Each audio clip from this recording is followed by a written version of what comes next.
Good afternoon. I trust that you are well on this day, the 8th day of December, the year being 2024. It is exactly 1 p.m. East African time. Here on TV47, we are pleased to have you on board. Let us bring you up to speed with the latest. But first, the highlights.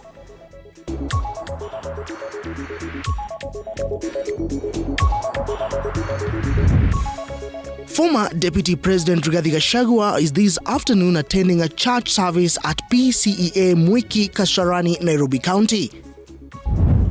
Mbeere North Member of Parliament Geoffrey Rocco defends the plans by legislators to retain the NG-CDF kitty. A constituency development fund or decentralized fund will be a constitutional provision within the Constitution of the Republic of Kenya. Kapsaret Member of Parliament Oscar Sudi and his Makadara counterpart George Aladwa are among 19 MPs who never contributed to any debate in the National Assembly in 2024, says Mzalendo. Right, that is just but what we have in store for you. A lot is lined up to bring you up to speed and place you ahead of the curve. My name is Moige and welcome on board. This is TV47 News Now. We start with matters legislation, whereby Mbeere North Member of Parliament Geoffrey Rocco has defended the plans by legislators to retain the NG-CDF kitty by amending the constitution, saying the kitty has transformed many villages under the management of MPs. Rocco cited his constituency, where he has built several school infrastructures from scratch and renovated others, creating a conducive environment for learners through the Marisha Elimu program. The first time MP observed that the NG-CDF kitty has empowered many parents from the marginalized Mbeere community through bursaries that ensure many learners from vulnerable families do not drop out of school.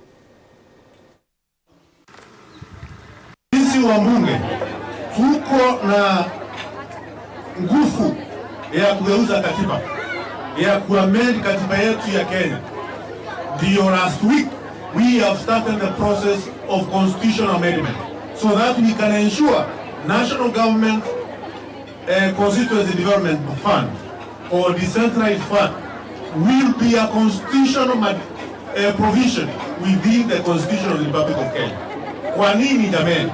Kama saa hii mnangojea niwaletee basari ya hii 1000 ambayo iliyopata, niwaletee basari ya universities na colleges. Kama hakuna CDF mutapata kutoka wapi? We have been marginalized as a people of Mbeere North for many years, for over 60 years, and some of these funds are extremely important to the economic development and survival of families in marginalized communities. And Kapsaret Member of Parliament Oscar Sudi and his Makadara counterpart George Aladwa are among 19 MPs who never contributed to any debate in the National Assembly in the year 2024. This according to an annual research done by Mzalendo, which shows that the UDA party led by 10 MPs, the ODM party had 4 MPs, or rather 4 members, and ANC had 2, Wiper and DAPK had 1, and Jubilee Party also had 1, whereby Mzalendo pointed out that one of the legislators' primary and essential responsibilities as a representative of the people is to debate matters of local and national significance and to voice the opinions of the public and constituents, but the MPs were the least loud in doing so.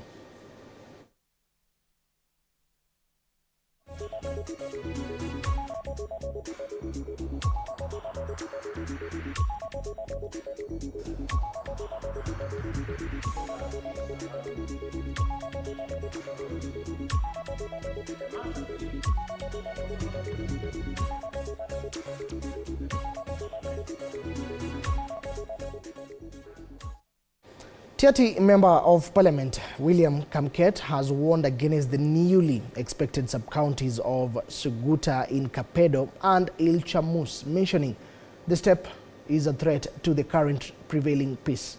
Speaking in Katikit, Tiati constituency, Kamket blamed some rogue government officials who he said have misled the acting cabinet secretary for Interior Musalia Mudavadi in the creation of this new sub-county.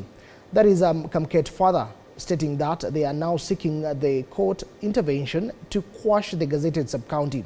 Suguta sub-county, where its headquarters is Kapedo, has been experiencing an ending conflict over boundary dispute between the Turkana and the Pokot, while Ilchamus sub-county, where its the headquarters will be Mukutani, has been disputed between Pokot and Ilchamus.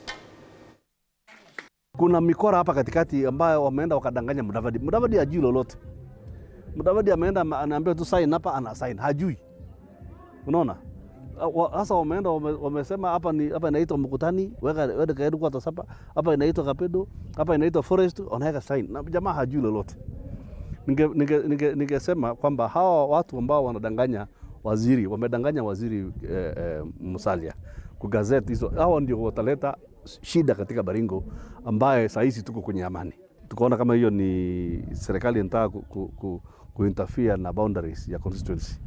Na hiyo si kazi yake, hiyo ni kazi ya IBC. The same applies na mambo ya Kapedo. Walifanya the same, badala ya kupeleka sub-county ya Suguta ndani ya Turkana, wanaleta headquarter Kapedo. Kapedo ni mji ambayo iko ndani ya Baringo. Na kuna tetezi pia Waturkana wanasema ni yao. So ni jambo la aibu kwamba mahali kuna tetezi kama hizo unaweka katika headquarters ya county sub-county. So na tumesema tumeenda kotini mahakama, we want to go the legal way to determine these matters. Yeah. So tunasubiri, tumepewa tarehe 14 Januari, tutakutana pale kotini Kabarnet.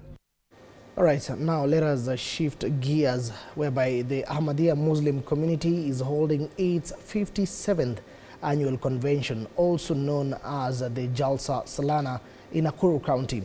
The three-day event that comes to a close today has brought together over 2,000 faithfuls from across the country, with representatives from East Africa region joining in the significant days marked every year. The community amplifying the message of peace.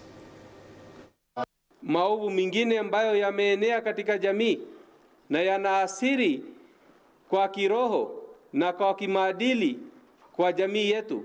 Kwa hivyo tuepukane yale yaliyokatazwa na Mwenyezi Mungu na tushike yale maneno ambayo yameamrishwa na Allah Subhanahu wa Ta'ala na mtume wake Muhammad Mustafa na Mujtaba sallallahu alaihi wasallam. It is our responsibility as spiritual leaders to ensure that peace prevails among African nations, advocate for gender parity and positive masculinity in leadership to end violence against women and girls, eliminate harmful cultural practices to achieve social justice and the rule of law. It's a very unifying thing that we have everyone here. The brotherhood is so massive, and we are so grateful that we are able to experience these blessings. The powerful messages that we've gotten from the speeches have really uplifted us, and the message of peace and the fear of God is really helpful to us. Kwa hivyo tuna hakika ya kwamba baada ya malezi haya ya siku tatu, kuanzia jana tumeanza na leo na kesho, inshallah taala Mwenyezi Mungu akijalia, utakuta waliokuja kuhudhuria hii Jalsa Salana watafaidika sana. Kwanza watafaidika kiroho, pili watafaidika kielimu, alafu tatu watafaidika kwa sababu watakutana ndugu mbalimbali kutoka sehemu mbalimbali za Kenya. And a dispute has emerged among border operators in Embu County over a planned summit that is scheduled for January 30th next year. The tensions follows the resignation of business person Ken Java Mwaneki Wakagoto as their patron, with some boda riders demanding a share of funds collected. A meeting on Thursday between Kirimari Ward riders and Governor Cecily Mbarire failed to resolve the issue, as the riders insisted on their share, leading the governor to concede to their demands. Integrating AI, universities can enhance research capabilities, streamline administrative processes, and provide adaptive tools to support diverse learners. Furthermore, exposing students to AI technologies equips them with the critical skills for the future job market. Parents. All right, apologies for the mix-up, but and tomorrow news will be getting back to that, whereby desperate residents of Rongai are turning to unconventional methods to recover stolen items as frustration with police inaction mounts. In an unusual twist, they are seeking help from herbal doctors Waswa, who claims to use bees and herbal remedies to track thieves and deliver justice. One resident, Sheila Kayuni, turned to the doctor after burglary left her without her electronics. Frustrated by the lack, or rather, by a delayed response from the police, she trusted the herbalist unusual methods, known locally for his all right.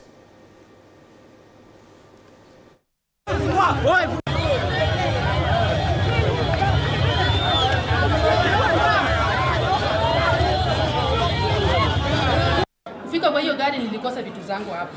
Nipata vitu haiko. Nikauliza yule mwenye alikuwa hapo, vitu zangu hawa jamaa wawili wameniletea hapa. Wakaniambia tutaona vitu. Tu kwa nyumba nikaenda nikaelezea mama mwingine. Akaniambia Sheila, ungepika ripoti kwa polisi. Ilibidi tena nirudi kwa polisi. Nipige ripoti. Polisi wakaniambia utarudi kesho. Sijui hao watatake time. Vitu zangu zitapotea. Chenye nafanya kama mimi natumia zile miti ya kiasili, yani miti ya Kiafrika ndio kufanya hiyo kazi, lakini mara nyingi naitumia nyuki wakati ambayo ninatuma kama ni hizi shughuli za wizi. Mara nyingi natuma nyuki ama saa zingine ndio nazalingana, mtu anataka mtu akulisha nyasi, anataka afure tumbo, yote nafanya. Shida ya hapa Rongai tumekuwa tukisumbuka sana na wizi. Sasa wanaingia mpaka kwa duka, wanakuconfuse, unapata ukisukia una simu umebebewa stock. Ukipiga ripoti unapata kwa obi, kila kesi ni kama hiyo. So tumefurahia huyo mganga na tunaomba kumjua, tuweke duka zetu security na mali yetu security. All right. Stakeholders in the health sector have called for more collaboration between the Ministry of Health and St. John Ambulance to handle emergency medical services. Speaking during the graduation ceremony of 62 emergency medical technicians in Nairobi, St. John Ambulance Chief Executive Officer Dr. James Wanjagi said the organization is ready to fill in the gap in provision of medical services in the country. The emergency response services has been hampered by inadequate funding, now addressed under the Social Health Insurance Act under the Emergency Chronic and Critical Care Illness Fund. We are an augment support system for the Ministry of Health. So when we do things like that, we are really creating the opportunity for young men and women across Kenya to get the skills that they can use when there is an emergency, when there is an incident. Remember, pre-hospital care is an emerging practice. And so we want to be at St. John at the forefront. So even as the Ministry of Health creates policies and supports in that arena, we want to be the ones who help implement this kind of services, this kind of pre-hospital emergency care to everyone in Kenya. Is in line with Health Act, which talks about every Kenyan being able to access emergency medical treatment without being denied. Now, the mechanism for funding that was never existent until this year, that now the Social Health Insurance Act has now been established. And in that act, there is the Emergency Chronic and Critical Care Illness Fund, ECIF, which is meant to ensure that this service is reimbursed. What that means then is that then we should invest more, not just in the personnel, but in the tools that enable that response to take place. Now, that response is from home to where care can be given. Mukutani area of Baringo South constituency for long has been marked as a disturbed zone with fatal injuries to scores by banditry erratic attacks. 11 lives were lost in 2017, prompting desertion of the area. However, there is prevailing peace after a conservation initiative to 13,000 acres was set by the community to foster peace. Willie Dennis Njiro reports on this.